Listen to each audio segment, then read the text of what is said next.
Welcome to దేవకీస్ delight. అందరూ ఎలా ఉన్నారు? నేను చాలా బాగున్నాను. ఈరోజు మన వీడియోలో వీకెండ్ అనగానే గుర్తొచ్చే పావ్ బజ్జీని స్ట్రీట్ ఫుడ్ స్టైల్లో ఎలా చేసుకోవాలో చూసేద్దామా? ముందు ఈ పావ్ బజ్జీకి అసలైన టేస్ట్నిచ్చే ఈ పావ్ బజ్జీ మసాలాను ఎలా చేసుకోవాలో చూసేద్దాం. ముందు ఒక ప్యాన్ని పెట్టుకొని అందులో 3 టేబుల్ స్పూన్స్ ధనియాని, 1 టీ స్పూన్ సోంపుని, 1 స్పూన్ జీలకర్రని యాడ్ చేసుకోవాలి. ఆ తర్వాత ఒక 6 to 7 క్లోవ్స్ని, దాల్చిన చెక్క, అలాగే 2 బిర్యానీ ఆకుల్ని తుంచి అలా వేసుకోవాలి. ఇలాచీని కూడా ఒక 3 వేసుకోవాలి. ఇక నేను ఎక్కువ క్వాంటిటీలో చేద్దాం అనుకుంటున్నాను కాబట్టి దానికి తగినట్టుగా ఇవన్నీ క్వాంటిటీ తీసుకున్నాను. మీరు ఎంత క్వాంటిటీ చేయాలనుకుంటే అంతే చేయండి, ఎందుకంటే ఇక్కడ మనం యాడ్ చేసుకున్న స్పైసెస్ అన్నీ కొంచెం ఘాటుగానే ఉంటాయి. ఇప్పుడు ఇది మిక్సీ పట్టుకున్న తర్వాత కొంచెం కారం కూడా యాడ్ చేసుకోవాలి. అసలు ఒక్కసారి పావ్ బజ్జీని ట్రై చేసి చూస్తే ఇంకా బయట పావ్ బజ్జీని మర్చిపోతారు కూడా మీరు, అంత టేస్టీగా ఉంటుంది. ఇక నేను చూపిస్తున్నట్టు మెత్తగా ఒక పౌడర్ లాగా గ్రైండ్ చేసుకోవాలి. ఇప్పుడు అదే ప్యాన్లో ఒక 4 టేబుల్ స్పూన్స్ బటర్ని యాడ్ చేసుకోవాలి. బటర్ ప్లేస్లో గీని కూడా యాడ్ చేసుకోవచ్చు, ఇంకా కమ్మగా ఉంటుంది. ఈ బటర్ అంతా కరిగిన తర్వాత ఇందులోకి ఆనియన్స్ని యాడ్ చేసుకోవాలి. వీకెండ్స్లో ఎప్పుడైనా స్ట్రీట్ ఫుడ్ తినాలనిపించినప్పుడు, లేదా పిల్లలు స్కూల్ నుంచి ఇంటికి రాగానే ఏమైనా స్నాక్స్ చేయాలనిపించినప్పుడు ఈ రెసిపీని చేసి పెట్టండి, చాలా ఇష్టంగా తింటారు. అసలు నిజంగా చాలా యమ్మీగా స్ట్రీట్ ఫుడ్ స్టైల్ పావ్ బజ్జీలా వచ్చింది. తప్పకుండా ట్రై చేయండి. ఇప్పుడు ఆనియన్స్ కొంచెం గోల్డెన్ కలర్లోకి వచ్చిన తర్వాత ఇందులోకి క్యాప్సికమ్ని కూడా చాప్ చేసుకున్న దాన్ని యాడ్ చేసుకోవాలి. దీని తర్వాత తురుముకున్న క్యారెట్ని కూడా యాడ్ చేసుకోవాలి. వీటన్నిటిని మంచిగా మిక్స్ చేసుకొని కొంచెం ఫ్రై అయిన తర్వాత అప్పటికప్పుడు చేసుకున్న ఫ్రెష్గా ఉన్న జింజర్ గార్లిక్ పేస్ట్ని మాత్రమే వేసుకోవాలి. అప్పుడే దీనికి టేస్ట్ వస్తుంది. ఇందులోనే కాదండి, ఏ రెసిపీలో అయినా మ్యాక్సిమం ఫ్రెష్గా ఉన్న జింజర్ గార్లిక్ పేస్ట్ని యూజ్ చేయడానికి ట్రై చేయండి. ఇప్పుడు దీన్నంతా చక్కగా మిక్స్ చేసుకుంటూ ఫ్రై చేసుకోవాలి. అసలు ఈ రెసిపీకి పావ్ బజ్జీ అనే నేమ్ ఎలా వచ్చిందో తెలుసా? ఈ పావ్ బజ్జీ అనేది ఒక మరాఠీ నేమ్. పావ్ అంటే బ్రెడ్ రోల్ అని మీనింగ్, అండ్ బాజీ అంటే వెజిటేబుల్స్ కర్రీ అని మీనింగ్.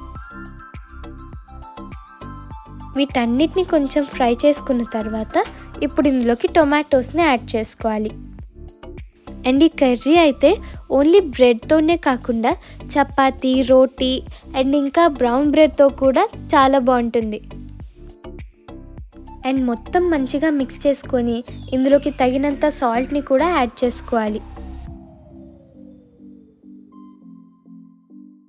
ఈ వెజిటేబుల్స్ అన్నీ చక్కగా మగ్గి కుక్ అయినప్పుడు ఇందులోకి 2 మ్యాష్ చేసుకున్న పొటాటోస్ని యాడ్ చేసుకోవాలి. ఇప్పుడు మొదలవుతుందన్నమాట మన అసలైన రెసిపీ.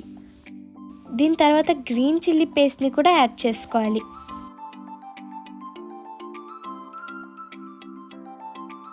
ఇదంతా మంచిగా మిక్స్ చేసుకున్న తర్వాత మనం ముందే శనగలని అండ్ బఠానీ ఉంటాయి కదా, వాటినైతే ఒక 5 minutes ముందైనా వేడి వాటర్లో నానపెట్టుకొని ఉడకపెట్టుకొని యాడ్ చేసుకోవాలి.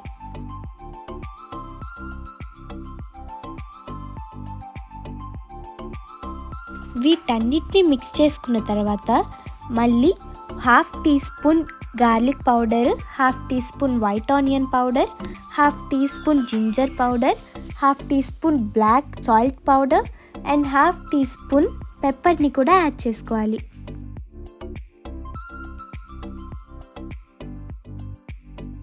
ఈ వెజ్జీస్ అన్నిటిని ఈ స్పైసెస్తో మిక్స్ అయ్యేలాగా చక్కగా మిక్స్ చేసుకోవాలి.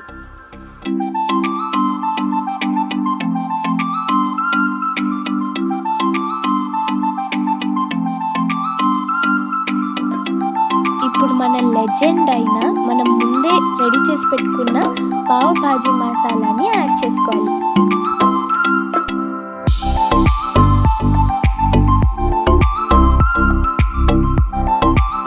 నేను ముందే చెప్తున్నాను, క్వాంటిటీ ఎంత ఉంటే అంతే యాడ్ చేసుకోండి. ఎక్కువ యాడ్ చేసుకుంటే మరీ స్పైసీ అయిపోతుంది. ఇప్పుడు ఈ వెజ్జీస్ అన్నిటినీ స్మాష్ చేసుకోవాలి. మరి మనకి స్ట్రీట్ స్టైల్ బాజీ ఎలా ఉంటుంది, అలాగే మెత్తగా చేసుకోవాలి. వెజీస్ అన్నిటినీ అలానే స్మాష్ చేసుకోవాలి.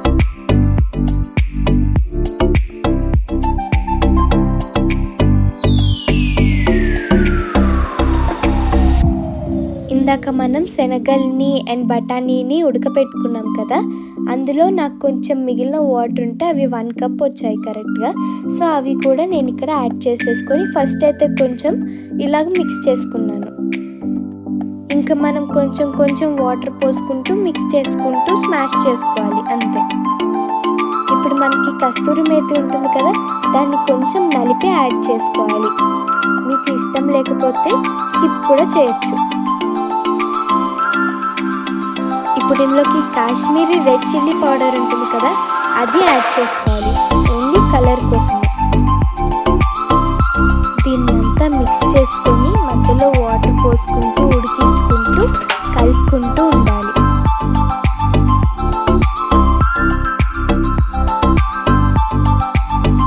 చూడండి, ఇక్కడ నేను చూపిస్తున్నాను కదా, ఈ కన్సిస్టెన్సీలోకి వచ్చిన తర్వాత మళ్ళీ ఒకసారి స్మాష్ చేసుకోవాలి అంతా.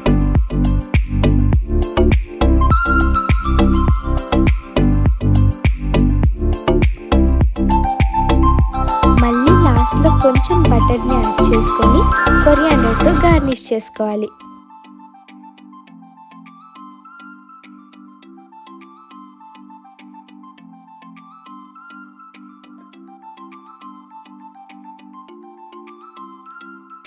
చూడటానికి చాలా యమ్మీగా ఉంది కదా, అయితే ఖచ్చితంగా ట్రై చేయండి. ఇలాంటి పావ్ బాజీ లాంటి స్ట్రీట్ ఫుడ్స్ స్ట్రీట్ మీద తింటుంటే బాగానే ఉంటాయి, కానీ అసలు హైజీన్ లేకుండా చేస్తే ఏం బాగోవు. అదే మన ఇంట్లో అనుకోండి, ఇలా చక్కగా నీట్గా చేసుకుంటాము. ఏంటోనండి, చాలా మంది చూస్తున్నారే కానీ సబ్స్క్రైబ్ అయితే చేసుకోవట్లేదు. Please subscribe. నేను ఇంకా మంచి మంచి వీడియోస్ని మీతో షేర్ చేసుకుంటాను. అంతే, మన బాజీ రెడీ అయిపోయింది. మరి మన పావు పని ఏంటో చూసేద్దామా? ముందైతే ఈ బన్ ఉంది కదా, దీన్ని ఇక్కడ నేను చూపిస్తున్నట్టు మధ్యలోకి జాగ్రత్తగా మీ హ్యాండ్ని మీరు హర్ట్ చేసుకోకుండా కట్ చేయండి.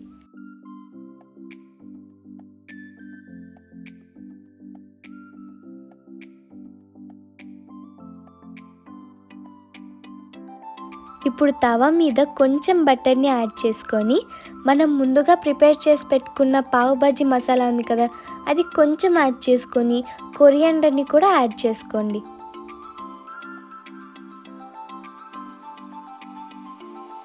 ఇప్పుడు మనం బన్ని కట్ చేసి పెట్టుకున్నాం కదా, దాన్ని దీని మీద ఫ్రై చేసుకోవాలి. ఇక్కడ నేను చూపిస్తున్నట్టుగా 2 సైడ్స్ ఫ్లిప్ చేసుకుంటూ ఫ్రై చేసుకోవాలి. ఇప్పుడు మన పావ్ కూడా రెడీ అయిపోయింది. మరి ఈ రెండు కాంబినేషన్ పావ్ బాజీ ఎలా ఉంటుందో చూసేద్దామా? చక్కగా బాజీలో ఆనియన్స్, నిమ్మకాయ పక్కన పెట్టుకొని అలా నిమ్మకాయని పిండుకొని కొంచెం ఆ బ్రెడ్ ముక్కను తుంపుకొని బాజీలో ముంచుకొని తింటే ఉంటుంది. ఆహా, స్వర్గం. నచ్చిందా?